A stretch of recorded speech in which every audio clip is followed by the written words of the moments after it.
40 for me was like when I was like, all right, what's important right now? Right. Is it, driving around in Lambos and Ferraris, or is it like, make sure my kids turn out right and like the wife's happy and, and the other thing is you need a purpose. So when Tactical Fleet was my purpose, and then it kind of wasn't, because it wasn't my company anymore. I was like, Right. I got to go do something else. Otherwise I'm going to go crazy. Ladies and gentlemen, we have been cleared for takeoff. You are now flying high with Travis Lamance. What's up, guys? It's Travis, your host of the Flyin High podcast. Today, I'm super excited. We got Chris Barta with Design Auto with us. Thanks for coming, Chris. Hey, man. Thanks for having me. Yeah. Excited to be here. Awesome, man. So tell me a little bit about Design Auto. What is that? Design Auto, I just launched it 3 months ago. Right. I've been thinking about it for 2 years. I've been in the car business for 15 years, selling exotic cars, Lambos and Ferraris. I actually had my own dealership 7 years ago. We sold that a few years ago. So I'm kind of pivoting to the tech space, Right. which is what Design Auto is. And as of today, it's a listing platform for cars 100 grand and up. So it's kind of like a Car Gurus meets an Auto Trader, kind of meets an Instagram for exotic cars only. Fun to go and check out and see all the cool inventory regardless, right? Yeah, there's I got $400 million worth of cars on there. I should have $1 billion within the next couple weeks Holy here. cow. So there's anything in the country should be on there shortly. So it's going to be really cool. If you like to Super drool over awesome. cars, Yeah. designauto.com. That's awesome, dude. You've built your whole career selling over $500 million in cars. And what drew you into that space? What's kind of your journey getting into being in the luxury car business? Man, I wasn't a car guy. I was a marketing guy. I'm from Dallas. My dad was a doctor. My mom was a nurse. They drove minivans and Buicks and stuff like that. So I didn't even know people bought stuff like that, to be honest with you. But I got my MBA in brand management from SMU. My goal was to work at like a Frito-Lay or like a Pepsi in Right. Dallas. And then I got laid off at the end of 2009 from Jim Beam. I worked for Jim Beam, Beam Global Spirits and Wine. I was a marketing guy. And they laid everyone off, kind of the housing crunch Right. time. If you weren't at their headquarters, you were gone. I was in Dallas. So I couldn't find a job. And my wife, who was also in marketing, her boss's husband was the general manager of Bentley Dallas. Oh, wow. So kind of through the grapevine, it was like, see if he wants to sell cars. And my wife was like, you don't want to sell cars, do you? I was like, oh, cars, dude. The car salesman. So I went down there, 5300 Lemon Avenue, Park Place. I walked in. There was a Bugatti there. There was a Drophead Phantom there. Oh. And I was like, people buy these? He's like, we sell them all day long. I was like, wow. I was like, what does a sales guy make? He's like, my worst sales guy makes 100 grand. My best sales guy makes 200 grand. So I was like, all right, Yeah. I'll try this. And my thought process was, it'll give me a desk and I can send out resumes all day until I find a Right. job I really like. And then, man, I just got really good at it. And it wasn't like car knowledge. It was more how you follow up with people and how you treat people. And, that's kind of what I did. So I grabbed all the phone calls. I grabbed everyone that walked in the door. I was always selling more cars than anyone. I just got good at it. And then after a few years, I was like, man, I think I can do this on my own. I think I could do this. Like, cause I was like, I'll buy this guy's car and I'll sell it. It's kind of what you do with the planes. I buy Right. this car and sell it to that guy. And I just don't think I need a dealership for this. So, after 8 years of selling cars, me and my business partner, Jason, got a little bit of money together and we opened our own dealership, which was called Tactical Fleet. And we grew that from a couple guys in a warehouse to the largest pre-owned exotic car dealership in the world, bigger than the guys in Dubai. So That's it impressive. was a pretty crazy ride, man. I bet that was awesome. Yeah, it was fun. Can't be much better than walking into a warehouse full of those kind of cars. And And we started with nothing. Like I borrowed 500 grand from a car guy, and our build out was 500 grand. Like we Nice. polished the floors. Kind of looks like what they do for the hangars. right. White walls, super slick, full bar, TVs. It's kind of like a man cave. Yeah. And we would get, because I had the book of business, all these people would be just like planes. Hey, see if you can sell my Ghost. I'm not driving it. Hey, see if you can sell my Bentley. And we would take stuff on consignment. Right. So if you went to my website, you'd be like, this guy has $10 million worth of cars. Who is this guy?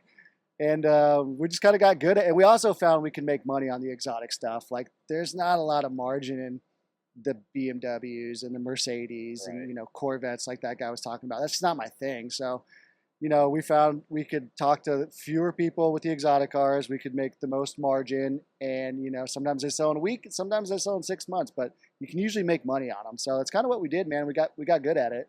Did you see like a hole in that exotic market that Design Auto was trying to fill, or what'd you see in the market that You kind of drew know, you to that? so I was, and I was still, I was the owner operator, but I was still a sales guy. I was like a glorified car salesman, And then after 2 years, we ended up selling it to a company called Sonic Automotive, which is the largest, one of the largest car dealership owners in the country. They own 180 car dealerships, $1 billion company, publicly traded, unlimited capital. Right. But when I would talk to people, I was always hearing about Bring a Trailer, or like, you got to be on Bring a Trailer, and then they start calling it bad. And what's my Bentley worth? 125. Oh, I sold it on Bring a Trailer for 145. Right. So I started to watch space, and then when COVID hit, we took off. Like we couldn't keep. I'm sure you guys were the same way. We couldn't keep them in stock. Exactly. Everything, like we couldn't lose. Yeah. We looked like the smartest guys on the planet. Buy it and sell it before it even hits the internet. Right. And then when that blew over, we started really looking at our expenses, and we're like, man, we're spending 27 grand a month on Auto Trader, 10 grand a month on Car Guru. Like these sites are really expensive, but you have to be on them because, like we were just talking about, you never know where they're coming from. Right. They're not getting the Sunday paper, and those are they're all over the internet. So Right. some guys are on eBay, some guys are on Cars.com. You just never know where they're coming from. And then I started looking at the sites. I was like, man, these aren't great for exotic cars. Right. I mean, if you want to figure out what a Ford truck is worth and where the best deal is in the city, that's a great website. Right. But exotic guys don't need that. They just need like pictures and prices. They don't need and a lot of stuff is geared towards the consumer. So as a dealer, they're getting the website's taking my finance. Hey, I got approved from Bank of America on car. I'm like, well, there goes the money I was gonna make on that. Or they're like, I saw on a Auto Trader you just lowered it 20 grand. So you think they're gonna take the 20 grand, or they're gonna offer another 20 grand off? And Right. hey, there's payment. It just wasn't a good fit for exotic cars. Right. So I was Didn't have the right feel. just didn't have the feel. And I was like, it was almost like Tactical Fleet was a different feel for used cars. I wonder if I can do that on the internet. Can I make the internet more slick, better experience, the right dealers? So I've got 50 dealers on there now, and I know all of them just from doing it for so long, or I've met them and I have the decision maker, and that's how they're on the website. So just trying to build a little bit better experience for the shopper. And then like my ultimate goal is to help the dealer sell more cars. Because as you know, in this space, we get effed on everything. If anyone's going to take it in the shorts, it's the dealer. So I was like, I got to help the dealer sell more cars. That's kind of what I'm doing. Nice. Is there any particular difference that you've noticed between like a more traditional car sales versus the exotic? I mean, with me being in the private aviation world, I deal with a lot of the high net wealth individuals. Yeah. And I'm imagining it's a lot of the same client base that I deal with. Yep. So what's kind of your perception on that? I was good at it because I would follow up. If you were rich, I'm going to follow up with you forever. Right. If I'm going to call you, I'm going to text you. Occasionally, I'm going to email you. If I find something you like, I'm going to send it to you. The traditional, like a real car buyer buys a car or leases it, drives it for 4 or 5 years, trades it in, gets another one. In the exotic world, they don't. You never know. A guy could buy 3 cars at the same time Right. if he's feeling it. If you have the right cars and stuff like that. So it's all about the experience and treating them right and negotiating. If he wants a deal, you got to give him a deal, and just kind of giving him. I was almost like, if just facilitate the sale. If you just don't get in the way. You don't need to talk too much. You don't need to tell him all the facts because he probably already knows it. Yeah. You're not going to beat him in a negotiation because he's smarter than you, and he really doesn't care. Like if he doesn't buy it, he's just going to go about his day. So it's just kind of just giving them the experience, making them feel good about what they're doing, and if something breaks, you got to fix it. If something goes wrong and you got to lose a little money, you got to do all that stuff, and that's just kind of how that business works. Yeah. In the normal world, hey, well, why don't we get you approved on this credit app and then you can take it on a test drive? Try doing that on a Ferrari. Good luck, Right. So it's a little different experience. Yeah, it's quite a lot different, I would think. Is it? Do you feel like the luxury market's real high pressure environment? And if so, For us, it wasn't. Yeah. And that was me and Jason's personality, and it just worked for me. If you're like, I got to think about it. Okay, go think about it. Yeah. I'm not like, what's it gonna take to do it today? How or Yeah. like, I really want a white one. Hey, what about this black one? It's 500 grand. Yeah, And it's like that stuff doesn't really work. for sure. So if they're gonna go think about it, go think about it, and I'll follow up with you. Right. If you want to buy it right now and write a check and be out in 5 minutes, we can do that too. If you want me to bring it to your house or ship it to your house in Florida, we can do all that. So it's a different experience for sure. So, of course, there's like the used car salesman, Yeah. moniker out there that everyone kind of cringes over and all Yeah. that. But sales, when it's done appropriately, it's all, to me anyway, it's about customer service and having the integrity through the process Yep. and that kind of stuff. What's your outlook on sales? Do you consider yourself a salesman, or what's I your really approach? don't. And my wife will be like, "Oh, I don't know how you do sales." And I'm like, "It's really not. I'm not like selling it to you because you're either going to buy it or you're not going to buy it, and I'm just trying not to mess it up." Like a service What I provider. was always good at, and what was cool about Tactical Fleet is like we wore stuff like this, Yeah. a Rolex and some shoes, and like no suit, Yeah. no name. We were kind of dressed like they dress, Mhm. And then they would come in, and I'm like, "Did you need help with anything?" No, I just want to look around. Cool. And most places won't let you do that. They'll follow you around or whatever. And then I'd be like, we'd talk about a car for 2 seconds. I'm like, "Did you want to drive it?" And the real ones are like, "No, I don't need to drive it." Or if sometimes they don't know. I'm sure it's the same with the planes. They get a number in their head. It's 150 grand. I want to spend 150 grand on something. I don't know a lot about cars. Right. Tactical Fleet's cool because they have all of them. So, you go to the Bentley store, you can drive Bentleys. You go to the Lambo store, you can drive Lambos. Come to Tactical Fleet, there's a McLaren, there's a Mercedes, there's a R8, and they're all kind of in that price point. And then if they want to drive it, I would just take their picture of their driver's license and toss them the keys Have because fun. I'm not going to sell it. Well, if you press this button here, like Yeah. those days are Yeah. gone, man. And like most of them take it around the block and they come back and they're like, "Wasn't what I was thinking," or "Dude, this car's awesome. I had no idea," or "I'm too tall for it," or "I'm too like you kind of got to swing it around the block once and Mhm. figure it out." And with the internet, they stay up watching YouTube videos. They know. So a lot of times they show up and they're like, "That blue GT3, I've been waiting on that car," and you're like, "All right, cool, let's do it." So yeah, I've never really considered it like a sell. Right. I'm just like facilitating the deal, doing the paperwork, grabbing the check or the wire, and that's it. And then following up, Right. and that's it. I'm not like. And I learned this when I first. Well, I'll tell you what. When I first started, I didn't know anything about cars or sales. So Bentley was like, "You need to sell a car this way." Rolls Royce was like, "You need to be talking about the history of the brand and the quality." So I tried that stuff, and no one cared. Right. So people would come in. I'm like, "Yo, check this out." They're like, "Whoa, umbrellas in the doors. Hey, press this button. The doors. Oh, no way." Yeah, the spirit of excellence. I just show them what was cool about the car and get them excited, Right. as opposed to like, "Did you know Sir Henry Rolls Royce?" Like, because no one cares. Right. And that stuff worked for me. So it was just like, get them excited about the car, and man, I really want one. I don't want black. And then like you go to my sales manager. I'm like, "Can we find a white one? Sell them the black one." I'm like, "It's But he 500 wants grand." a white He one. wants a white one, and then like he'll show up a week later with a white one that he found somewhere. So Yeah. that's kind of how I looked at it. What do you have any underrated cars out there? Like, what's kind You of the know, deals going on right now that man, are cool cars? I'm a big Ferrari guy. I love Porsches too. My background's Bentley and Rolls, so I've always liked Bentleys and Rolls Royces. And I never knew anything about Porsches. My business partner was the man at the Porsche store. And I was always like, "Why is this one 400 grand and this one's 40 grand?" But the more I didn't have a car, so I was like, I just drove cars every day. Mhm. So it's like kind of a kid's dream. I'd be taking a Urus home or a Cullinan home or Yeah. a GT3 RS, and then both of us were like, "Man, these Ferraris are just like they don't break. They look super cool. You don't have to explain them to anybody. You just Mhm. take a Ferrari to dinner. It could be an old one worth 75 grand, or it can be one worth 500 grand. A lot of people don't even know the difference. Right. The guys know, but like, you pull that up. You pull a Ferrari California that's worth 75 grand at dinner. People are like, "Wow, this guy's Yeah. doing it, man." You're like, "This is a 15-year-old Yeah. car." But the Ferrari for me was just kind of that sleeper brand that was just like, wow, great car. The 458, if you can get one, they're going up in value.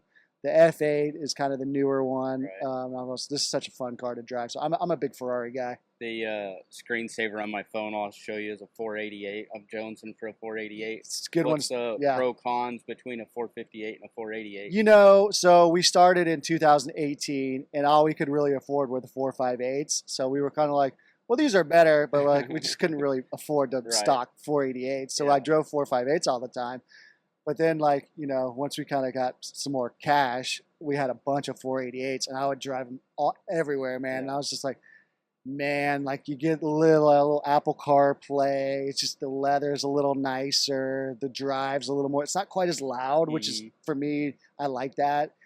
It's a little more controlled. Like you can lose control of a 458, especially. And I almost have, and I know people that have. Because if you're not paying attention, that thing will get away from you. But the 488, I just think it's a great looking car. They don't break. It's a little newer than the 488 or the 458. And those are kind of starting to have their leather issues Right. and their sticky buttons, and like they're just kind of little tic tac things here and there. But like 488 is a great car. It's one of my all time favorites. I think it's a beautiful car. Yeah, they just look like rolling artwork to me. Such a good looking car. A gorgeous car, and then I always stood by it. And then the F8 came out, and I was like, it looks like a Corvette. yeah, And you know, when they first come out, you look at them and you're like, I don't think so. And then like the more I they spent kinda time, grow on you. it grew on me, and I was like, Yeah. holy cow, it is a nice car, and it's just a little faster. And you're like, wow, and the technology is just a little bit better. You're like, wow, okay, I get it.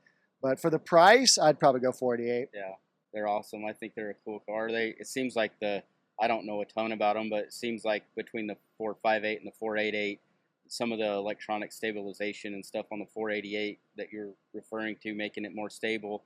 The 458 is probably a little bit more of a driver's car, and Yeah. the 488 is probably a little bit more of a daily driver. Perfect Yeah. explanation. The 458 is kind of the track car. And then the 488, it's like you rip it up and down the tollway. You can drink your coffee while you're doing it, and you know you can talk on the phone. The Bluetooth in the 458 is terrible. If you want to stream music, you have to do this third-party stuff. It's like, you know, sometimes you get a backup camera, sometimes you don't. It's like the 488 is just like right there, and like it's right when they kind of shift gears on it. I saw one of your posts a little while back where you were talking about the Cullens, and you know, if you just had your daily driver to haul the family around and stuff. Yeah. What's some really cool stuff about a Cullen? You know, I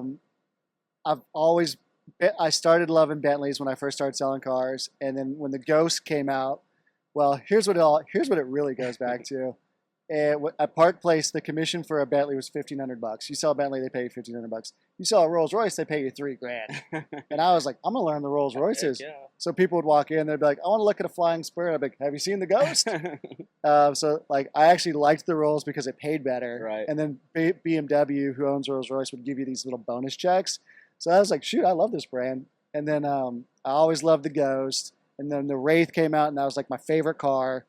And then the Cullinan came out, and like the more I got to driving it, it's just such a comfortable car. You get the stars in the headrest, you know, the buttons that close the doors in the front and the back, the Lambswool floor mats. It drives super smooth. It's got a really thick, like bus-like steering wheel. The stereo, if you get the bespoke audio, is just so good and so comfortable.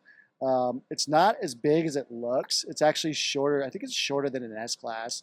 But it looks massive, but it's really not that long. You know, you get a lot of headroom. So, dude, you roll back in that thing, and everyone's like, "Oh, okay, this guy." You pull that up to dinner, and people are like, "All right." Yeah. But at the same time, it's $500,000 and $600,000. Are you really taking that thing to the Cowboys game? Right. You know what I mean? As much as I want to, and it's like, are you really going to throw 20,000 miles on that thing? And people do, but you know, you don't want to break a windshield, you don't want to catch a rock chip, and all that stuff. But for me, the brand and the comfort is just it's right up my alley. Yeah, it's quite a family car, eh? Oh, the kids love it. I look back and they're just sitting in these bright orange seats, just playing on their iPads. Like they have no idea, They don't know that most kids don't roll around in a Cullinan. Huh? Yeah, and then I'll bring like a Bentayga home and like, oh, this isn't as nice, or I'm like, whatever, or the Urus is too loud or whatever. But it's so funny. Quite the same as my dad throwing me in the back of his F-150 and holding on for dear life. Yeah. My mom had the minivan with the wood on the side. That's what I grew up with. So I was like, these are nice. The door slides and stuff. But yeah, it's it's a whole different world. For sure. This episode is brought to you by Haven ASG. Looking to buy your first private aircraft or upgrade your current bird? Travis and the team at Haven Aviation Services Group has you covered. From finding the jet of your dreams to selling your old model, our expert brokerage teams handle every detail, connecting you to the right deal for the right aircraft every time. Visit havenasg.com/Flyin High today for your custom experience to begin. Again, that's havenasg.com/Flyin High, or just click the link in the show notes. Now back to the show. what do you see the future of the exotic market looking like with the digital stuff that's coming out between like your platform you're building, all the AI stuff going on? Where do you see the future of that market going? You know, I think it's going to get really big. I think the days when we started in selling cars 15 years ago, the average person went to 4 or 5 dealerships to pick out a car. Now they go to one. Right. They find it on the internet, if they even go. Like I've sold so many cars to guys that I'm sure you're the same with the planes. Mhm. Never even met him. Yeah. Guy never came by. He doesn't live in Dallas, and you have a good relationship with him, so he's just buying stuff kind of on the internet. Yeah. What I'm trying to do is a couple things. I'm coming out with this sell your car feature, which doesn't really exist in the exotic world. So if you want to sell, if you buy that 488 and you're done with it, you'd call the guy you bought it from. You might call Boardwalk Ferrari in Dallas. You might call Boardwalk in Denver or Ferrari Denver, since they're kind of up the street from you guys. And that's kind of what you would do to figure out what it's worth. And then you'd probably take the top 3 of those and sell it. On this platform, you'll be able to load that car up and shoot it out to all the dealers. Nice. So some guy in Seattle could be like, I actually need a yellow 488. Some guy in Florida might be like, I got 15 48s. I don't even need it. Yeah. And then you kind of get more for your car. But what I also want to do, once I launch that, 2026, I'm trying to figure out how can you shop at 11:30 at night, which is when a lot of these guys are on the internet, ask all your questions online. Does it have 2 keys? Yes, it has 2 keys. Can you send me the window sticker? Here's the window sticker. Would you sell it for $300? No, but we'd sell it for $305. Here's a link to the credit app. Send me your drive. Can you buy the whole thing on the internet without talking to a sales guy? And I think that's kind of where it's coming. What it feels like, kind of the whole market seems to be evolving to that. And yeah, it's like, God bless sales guys. I was one of them, but there's so many cars, and your inventory changes, so you know stories behind some of them, but not all of them. Right. So a guy calls in and is like, "What can you tell me about this Wraith?" And you're like, It's black. let's see, it's black. It's got 2,000 miles. It's listed for $239." And then you click on the Carfax. You're like, looks like you're reading the same thing he is. Exactly. Like, what's the value in that? Yeah. Whereas the AI can be like, and when someone gives you a bad offer, we're just inclined to be like, sorry, man, we can't do that. But we can do this. AI could be like, well, that's not a real good offer, and here's why. Right. And you're like, oh, okay, you actually explained it. There's one listed for this. There's one listed for that. We just got this one. We just put tires on it, stuff like that. So I think what's going to happen is you're not going to be talking to a sales guy much longer. Yeah. With young guys coming up, anyone wanting to try to break into that space and operate in the exotic car market, what recommendations do you have for them? What do they need to do? And I always get that question, and I've actually helped a few guys do it over the years. Yeah. And I'm just like, man, if you can, go start with like a Mercedes or a Porsche. Getting a job at Lambo Dallas and stuff like that, that's not easy. They're going to want a guy. I was super lucky. It was good timing. My wife knew somebody. And you would also think, the other thing is a lot of them are intimidated to call the Ferrari store because they're like, I've never even sold cars, but sometimes they like that too. Mm-hmm. And sometimes they just need a person. So, my couple of my best sales guys were guys that came out of the Clear Shield department. They did wraps, right, and they could talk to people. And they knew a lot about cars, so they started selling cars. Or they were just young and energetic, and didn't. You can teach them the cars, right. But I would say just start calling all the dealerships and just get a job somewhere. So. Yeah. I don't think you necessarily need to start at the bottom at a Honda store and move up the ladder. I haven't really seen a whole lot of people do that, but just get a job selling cars, and then just start calling all the dealerships because you never know. Imagine starting at like a lower end dealership. Probably a lot of times will put you at a disadvantage because you learn how to deal with that client, the bad habits of that. Yeah. That good habits for that market, but terrible habits for this market. It's probably harder to break those than to go build good ones from the beginning. Totally. They just have a different vibe. Yeah. It's like, and it's nothing against them, but it's priorities are different. It's a different sell. It's what's it going to take to do it today? For sure. Let me go introduce you to my manager, stuff like that. Or they're like, they're super harsh, and I'm like, the guy's a billionaire, dude. I probably wouldn't say that to him. You know what I mean? What impact do you see, or do you see electric cars and all that coming on the market? I kind of rode through that train. I watched Ferrari come out with, the electric cars, the hybrids, and everyone wanted them a couple years ago, and now nobody wants them. Right. And Ferrari was like, all right, we're not making these anymore. We're going to keep making the V8 till people stop wanting it. Right. So I don't know. And it was interesting to watch all that because you're watching it and you're like, is this really what everyone wants? Right. And I'm like looking at my inventory. I'm like, man, are these all antiques? Is this going to be like sitting in is this going to sit here forever? And then it just changed, and people were like, forget it, we don't want them. And like, I can't sell a used Tesla for the life of me. It's like, I don't know how to do it. It's just a very weird product, and people want a new one. They want to order it online and get the new one. So, you know, and as great as people thought it was for the environment, is it really? You know what I mean? Like, especially if it's a Ferrari and you're going to put 3,000 miles a year on it, you know, and the batteries and stuff. So I just personally don't think it's going to stick around for at least in the exotic world. You know, Tesla can sell those all day long to the guy that's going to drive it every day.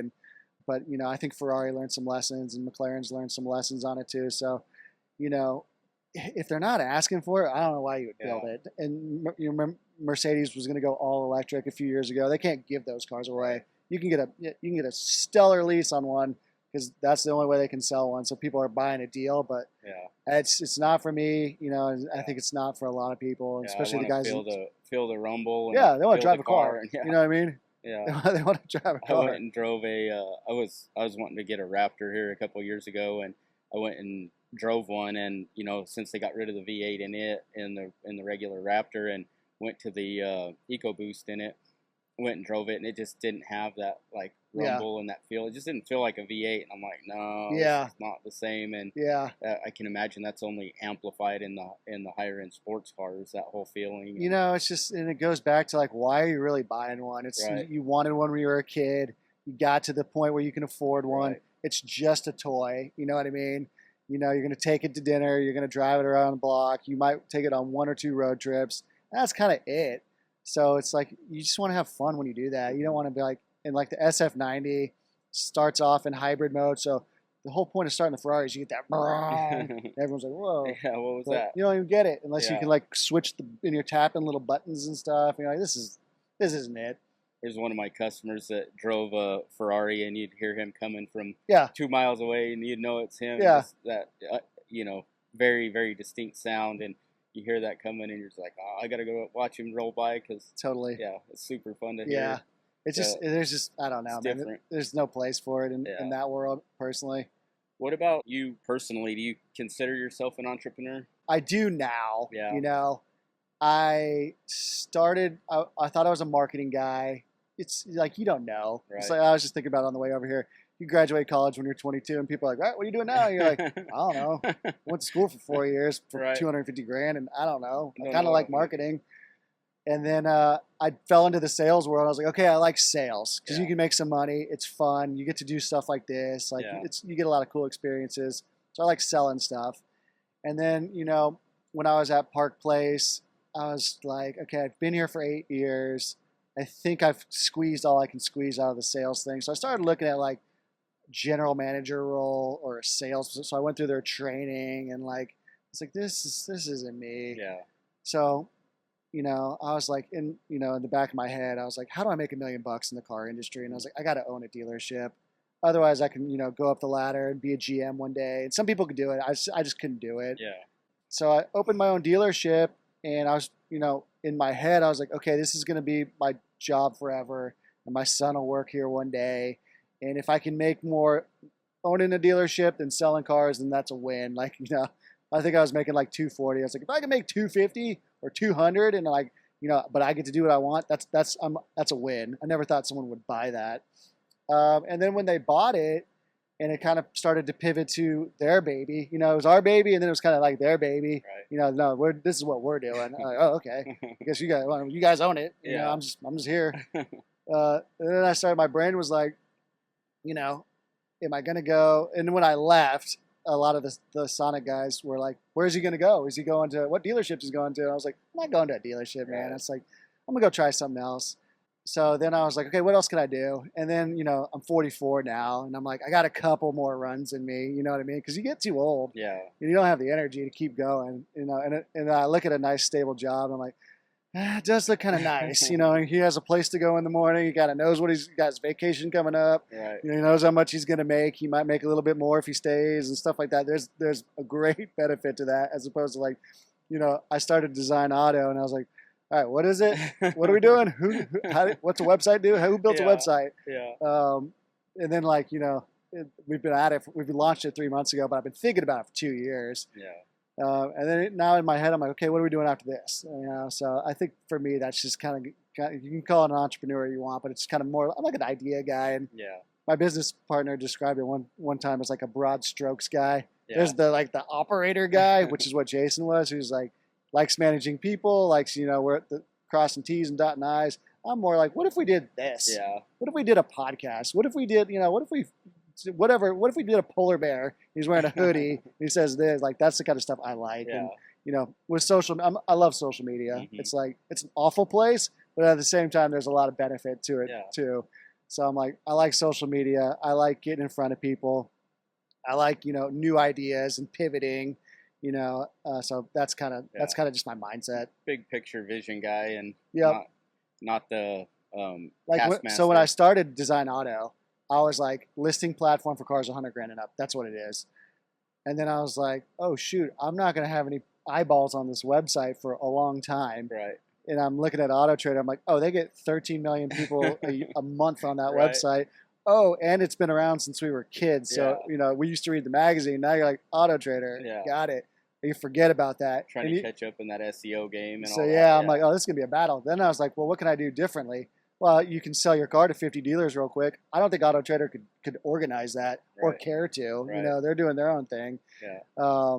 And then DuPont was historically a magazine and then a website for exotic cars. And they've kind of gone to, they're buying exotic cars and they're running them. They're like a give me the VIN for exotic cars. So I'm like, there's a little window in there of like help. You don't want to put it on Bring a Trailer and spend your time with that. You don't want to just get 3 bids and call it a day. You want to kind of shop it a little bit. And then I think I can probably beat them all to AI. Because, Right. I mean, how long is it going to take Auto Trader to launch For sure. AI for 1 million car dealerships? Smaller ship to pivot. Huh? Yeah, exactly. Exactly. What was your experience like selling the last business? Was that pretty seamless, and anything crazy, hard lessons learned out of that? So I never thought someone would buy that. I was Yeah. like, and it wasn't making money. And we Yeah. were just like putzing along, and I was like, oh man. And then COVID hit, and I'm like, we're going to go out of business for sure. And then we had a little line of credit with a bank, but I kept getting cash deals. Right. I sold a guy some cars who had won money in a casino, all cash, took it to the bank. The bank was like, well, what's this? And then I sold a G-Wagon to an exporter who paid all cash. So the bank was like, all right, we're done with you guys. So you have till the end of this agreement, which was like 3 more months, Yeah. and then we're out. Yeah. And then our original investor was like, he was building this garage, and his garage was done. And he was like, hey, I want my money back too, so I can pay for this garage. So we were about to be cooked. Yeah. And we found a line of credit, but we all had to personally guarantee it. And our guy was like, I'm not signing that. And I was like, oh man, this is going to be a problem. Yeah. And then Sonic Automotive showed up, and it goes back to the social media. They thought the social media was cool. They thought the brand was cool. Mhm. They looked at us and like, these guys can hustle. They'll sell some cars. Yeah. They just need a couple more $1 million. So I ended up talking to Scott Hall, the guy that started Driver Select I got in you. Dallas, who he sold that to Sonic for a boatload of money. It's now Echo Park. And we were trying to do a deal with him, and it didn't work out. And he was like, let me introduce you to the Sonic guys. And we were like, what's that? Right. And then they showed up, and they were like, who's buying it? Are we buying it, or are you buying it? And me and Jason were like, what, you guys are buying it? Like, we're going to go to lunch, and we'll call you with our offer. We're like, huh? And then like they called, like, hey, we'll do this, we'll do this, we'll do this. And we're like, oh, yeah, we'll do that. That Yeah. sounds good. And then that's like kind of how it went down. And Yeah. like went down real quick, and we were like, oh my gosh. And we never told anyone about it because we wanted it to like appear to be like a couple entrepreneurs Right. selling cars as opposed to like a dealership. So Mhm.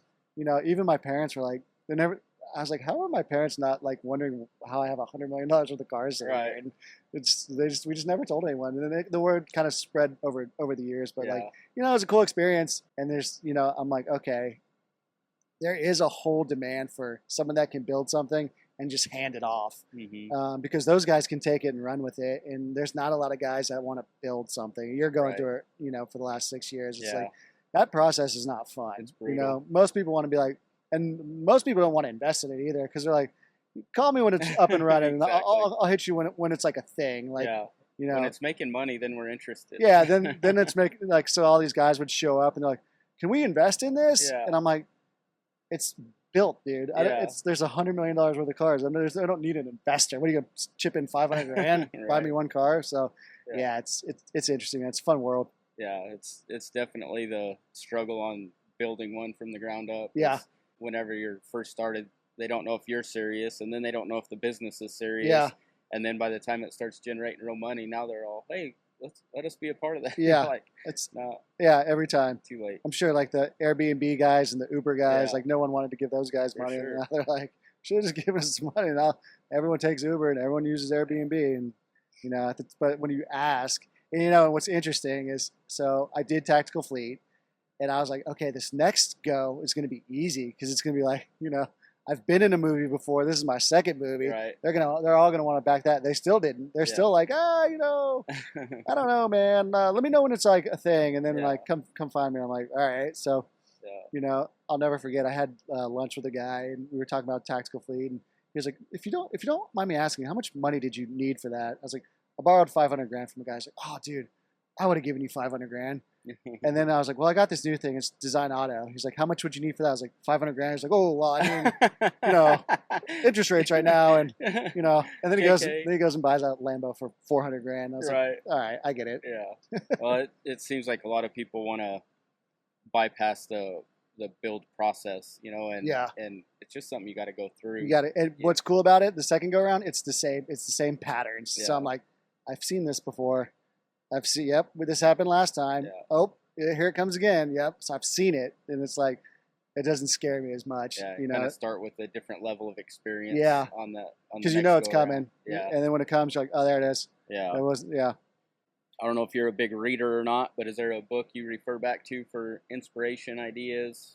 Man, I read all the time. Yeah. I try to read 40 books a year. Nice. I just read Go One More by Nick Bear. I don't know if you know him, out of Austin. That was a great book. I mostly read business book. Yeah. Relentless by Tim Grover is a good Great one. That's a good one to start with. Yeah. Dan Martell's Buy Back Your Time Oh, book is a good one too. phenomenal. Yep. Yeah. I wasn't a reader as a youngster, you know, but as I started my first business and all that, I didn't have direct access to any good mentors or Yeah. anything. And so all these people that wrote all these books, they Yeah. indirectly became my mentors, you Yep. know, and it's just amazing how much you can pull out of what And they they're always putting seem to down. hit you like oh, I needed that. Yeah. Is this book written for this moment in time? Like, it's so weird. And it's funny how you go back and read it at a different point in your life and you get a whole new set of things out of Yep. it. And then you every read time it and you're like, revisit what was that book about? I have no idea. I just know it made me feel good. Well, and I'm the same way. If someone puts me on the spot and asks me my book or my whatever, I can't recall it right then. But you find yourself in your day-to-day life operating Yeah. using those principles. Yeah. They like go into your subconscious or that's great. something. Yeah. And you're just constantly pulling on those threads and don't even realize it. Relentless by Tim Grover is a good one to start with, Yeah. for sure. That is a I used good to one. recommend that to everybody. Do you have any mentors? Did you have any mentors? Did you? You know, and my parents were always like, make sure you find a mentor. So I'm like, who's going to be my mentor? Right. And then the internet came along, and then I found Andy Frisella. Oh yeah. And Freaking love Andy. yeah. And I was like, okay. Well, I was like, I need something. I need something in my life. I don't know what it is. Is it Tony Robbins? So I like went down this. I was like, nah, this isn't it. And then Andy Frisella started like talking on Facebook and stuff. I was like, oh, okay, I can get down with this. So I listened to everything he said. And then, you know, he made his protein company super cool. So I was like, I wonder if you can do that with cars. Like, can I just brand the shit out of it and can you make a place where people are like, Tactical Fleet, it's a cool place, even though it's just used cars. Yeah. So that's kind of what I did. And I still listen to him all the time. Dan Martell's a good one too. Sure. Dan Martell's the one who helped me get in shape. Yeah. You didn't do the 75 hard stuff, huh? I've tried it. Yeah. I just can't get through it. Yeah. You? I've completed it 3 times Really? now. Yeah. And Yeah. It's a hell of a challenge, but it's fun. Yeah. I've tried it, and then I would derail worse. So I'd be like, all right, 75 hard, and then I'd be like, all right, pizza, alcohol, you know, whatever. All the I'd be things, even worse. Yeah. Long story short, Dan Martell was a software guy, Yeah. hundreds of millions of dollars, Yeah. and then he gets shredded, right? I don't know if you noticed that. So Oh, I hit him up. I was like, dude, how did you do that? Because he's 40-some years old, wife and kids, busy. He's like, you got to call my trainer, Alan.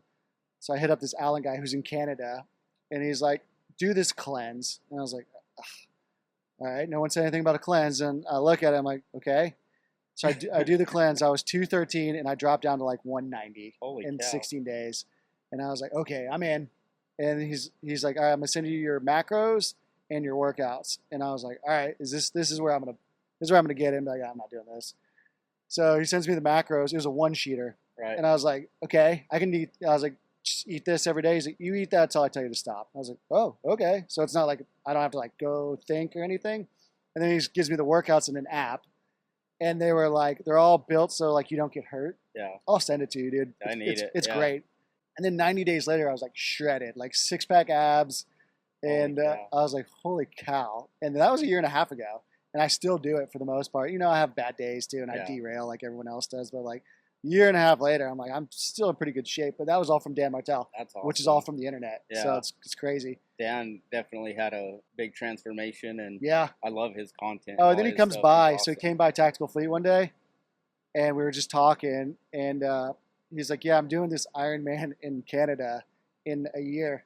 I was like, you want to do it? I was like, yeah, put me down. And then a year goes by, and I was like, oh, man, it started getting closer and closer and closer.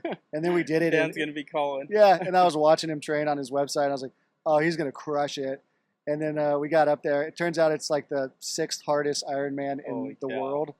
It was in Mont Tremblant, Canada. Yeah. And he did better than me, but I didn't do bad. And Yeah. he didn't do bad either. And then, do you know the Iron Cowboy, Mm-mm. James Lawrence? Look him up. He's got a good book too. He did 50 Ironmans in 50 states in 50 Oh, days. yeah. I've heard of him. Yeah. I didn't recognize the name, but yeah. Yep, James Iron Cowboy. Yeah. He was there. Nice.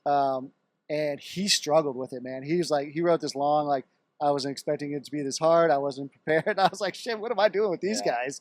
So, yeah, man, it was really cool experience. And that's all because of social media. That's awesome. Well, I definitely am interested in that technique that you learned from Dude, him. it's a hack. And I hate to say that, but like for guys like us who like, Mhm. I'm not meeting with a trainer. Yeah. You know what I mean? I'm not, if you send me a book of stuff to eat, I'm not doing Yeah. it.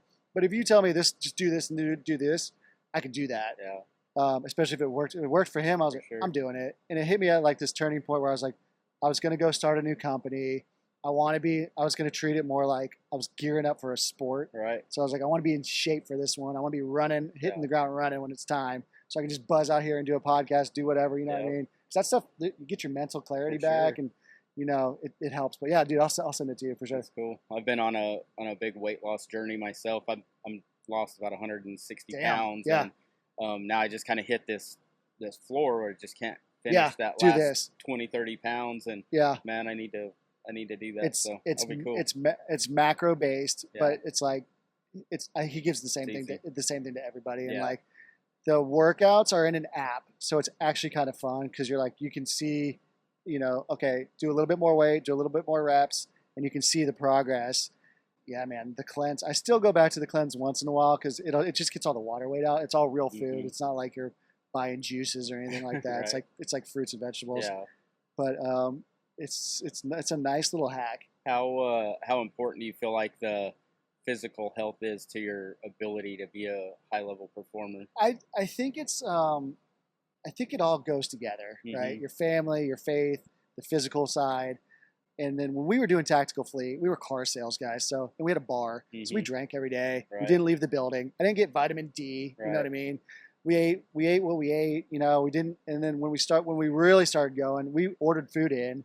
So it was like, you know, is it Chick-fil-A today? What are we getting? Pizza? And we'd order for the staff. So like, you know, it just kind of was like, oh man, everyone was just a little out of shape. That we're all Yeah. looked like car sales guys.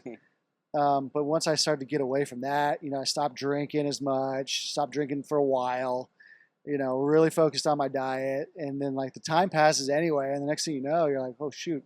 And then you can like really be a leader to people. Cause like, you know, when you got some big fat guy telling you what to do, you're Yeah. like, yeah, this guy's, Yeah. it's great, but like, it's He's good not advice, but like, disciplined, he's yeah. not listening to himself. You know Yeah. what I mean?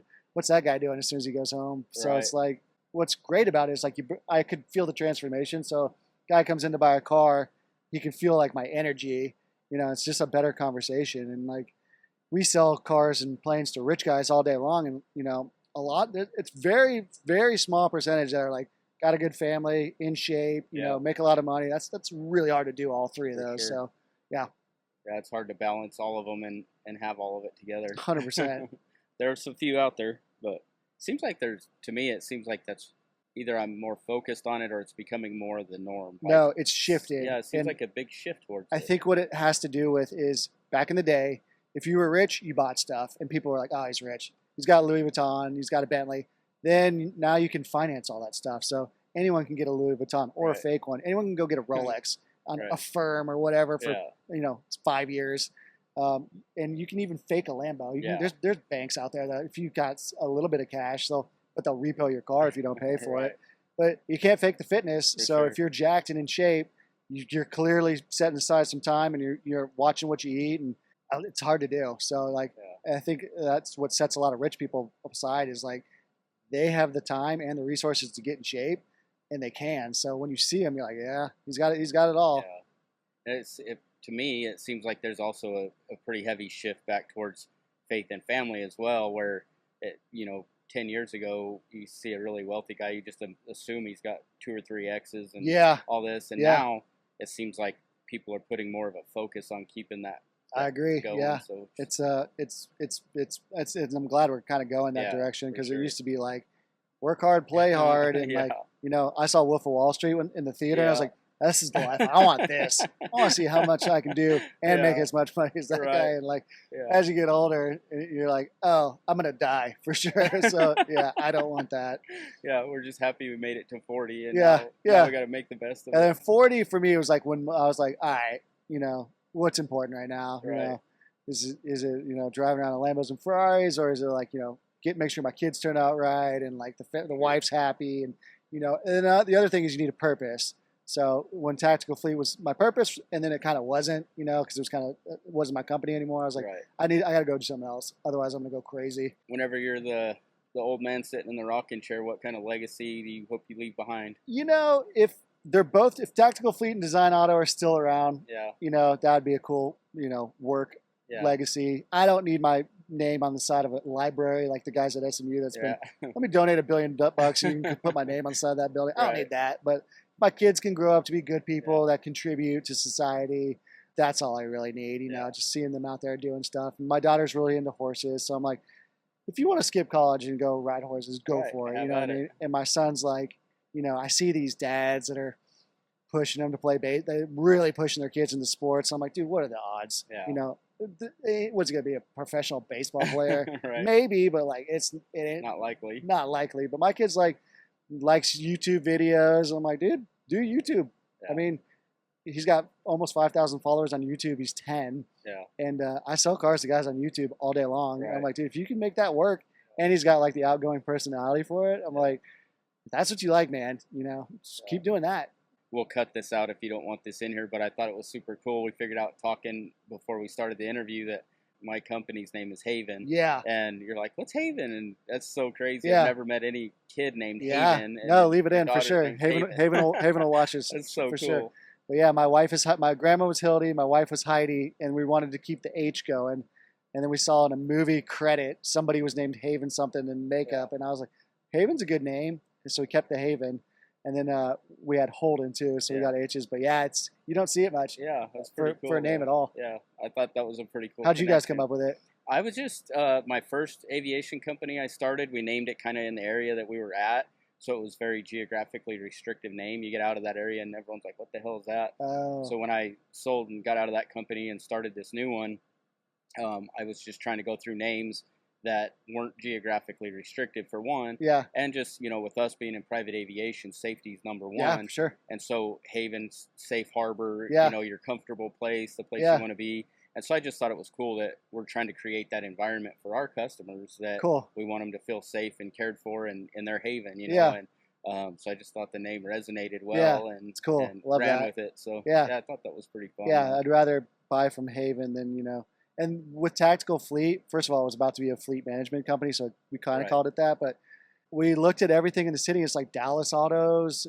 So we didn't want the word auto in there because if you can Google Tactical, you should be able to find us. But if you make it too vague, people they can't find it. You know what I mean? So it's like so then people started calling it Tactical, and they started calling it TF, and I was like, that's cool. And then everyone says Fleet now. oh, I got my whole fleet. I'm like, is he saying fleet because he knew about, you know, Kim Kardashian's like, let me show you my fleet. I'm like, is that because it's a tactical fleet, or are you just really using the word fleet right there? So, Right. anyway. That's pretty cool. But yeah, Well- I know what's funny about Design Auto. We were going to put Tactical Fleet in the Design District and call it Design Auto, and then we changed the name to Tactical Fleet. So I always thought Design Auto was cool, but it can kind of pivot. So if like, you know, if that gets going, I'll hit you up and we can do planes. It'll be design planes or design watches one day or whatever. Yeah. So it's got enough to pivot, and it's kind of vague enough, and it's not like Auto Trader, cars.com, cars and bids, you know what I mean? Yeah. Not that there's anything wrong with those, but I just don't want the word car in there. For sure. So and then I sent my buddy, I spent 6 years, I spent all this time on it, built all this ads, you know, I had all these dealers on there. I sent it to my buddy. He's like, oh, don't really like the name. I was like, thanks for the feedback, bro. I appreciate that. You like Uber? You like Airbnb? Yeah. Is that a good name? Yeah. You know, you like Apple computers? Is that what you like? So I was just like, whatever. Yeah. Everyone's got their opinion, dude. For sure. Yeah, it's funny how much time and energy you'll spend on it and get it all done and all proud of it, and then someone will just make Got that one little comment. Like, Yeah, you're like, ah. Yeah, it's painful. I love the comments. It's Yeah. just like, so I'm running this badass ad on Instagram. You probably saw it with like in front of me is like, I was like, that's a sick commercial. Yeah. And people are like, oh, I understand how it's different. I don't understand how that's different. Like, I look at them, or they'll say something mean. I'm just like, some guy said something the meanest thing ever. So I'm like, I'm gonna click on him. Click. Oh, he lives with his parents. Yeah. Okay, click. He's probably 40 years. All right, Yeah. I get it. Yeah, It's usually the most belligerent people out there, Yeah. the angry ones that aren't out and there. it was doing at their like own 7 thing. in the Yeah. morning. So I was like, oh, you woke up and that was just the first thing you wanted to write. All right, buddy. Yeah, it is what it is. Huh? Takes So I all just time. liked it. You know what I mean? Not gonna delete it. Yeah, what are you gonna do with it? Anything else you want to cover? I think that's it, man. Go click on designauto.com if you're into cars. You can follow me on CP Barta on Instagram and TikTok. I do pretty well on TikTok. We're doing a podcast series as well. It's going to be Design Auto Live, where we talk to all the dealers and the guys running the dealerships. So I want it to be a place where, you know, you're surfing for a car and you're like, I've never heard of Mark Motors. Before I wire them 250, let me do a little, Right. oh, these guys are cool. Oh, these guys, oh, okay, these guys are legit. Yeah. Because, like, you can't really get that vibe from For a Google review, you know, 1-star review because this lady didn't get her second key. And it's Right. like, you know, and that was the other thing I didn't like about like Auto Trader and those guys. It's like, I'm paying you 27 grand and you're telling them that I have a 1-star review and, you know, some of my cars are overpriced and like some of my cars have been in accidents. Like, why are you telling them that stuff? Right. You know what I mean? Let them figure it out. Mm-hmm. So I want it to be a place where like you can ship cars. So if you want to ship a car, you can get a quote to ship your car anywhere in the country. There's an insurance guy on there. So if you need a quote on an exotic car, which is really hard to find, believe it or not, these guys, especially if they're new to the space, are like, State Farm won't do my Ferrari. Like, yeah, Right. no, they won't. They're a little confused. And then it's just, I want it to be a place where like people just go and, you know, buy stuff and sell stuff and, you know, give it a good vibe. But CP Barta, Design Auto, _Design Auto on Instagram. So we're everywhere. I look forward to finding my 488 on there. Yeah, dude, let's do that. Let me know when you see it. Yeah. And that's the other thing is like, now that I know all these dealers, if you're like, hey, I saw one on there, I'm like, yeah, let me call the guy Yeah. that owns the dealership, you know, as opposed to like you having to like send in a lead and just now the sales guy's calling you, or if he's not calling you because he doesn't know you're real, you know what I mean? Right. That's kind of why I'm trying to make Design Auto a little bit more of a, you have a profile picture and like they can do a little research on you and you can do a little research on them, kind of bring people together. Nice. Appreciate your time. Yeah, and man, being that was here. fun. It was fun. I like learning a lot about your company. Thanks, and your man. We got to stay in touch for motivation sure. with it. Yeah, Yeah. it's super cool. And I'll send you that diet too. Yeah, I We'll get you- definitely we'll get need you to going. hit that up. And everyone, I appreciate you watching. Coming to you off of a CJ3 out of Dallas today. Having a lot of fun hanging out on these private jets, getting to know these guys. Special shout out today to my buddy Clinton Pye and his company Aviano. They helped us with this CJ3 for filming down here in Dallas today. They do a phenomenal job with brokerage and management. You guys need anything from them at all? Known Clinton for a long time, operates with pure integrity, builds these super long-term customers. He does such a good job taking care of them. Clint, thank you for the help. Really appreciate it. Had a great time here with Chris. All right, everybody. Thank you for hanging out with us today. Chris, appreciate your time being Anytime, here. that was fun. Awesome to get to know you. Yeah, for sure. Stay in touch. Thank you, guys.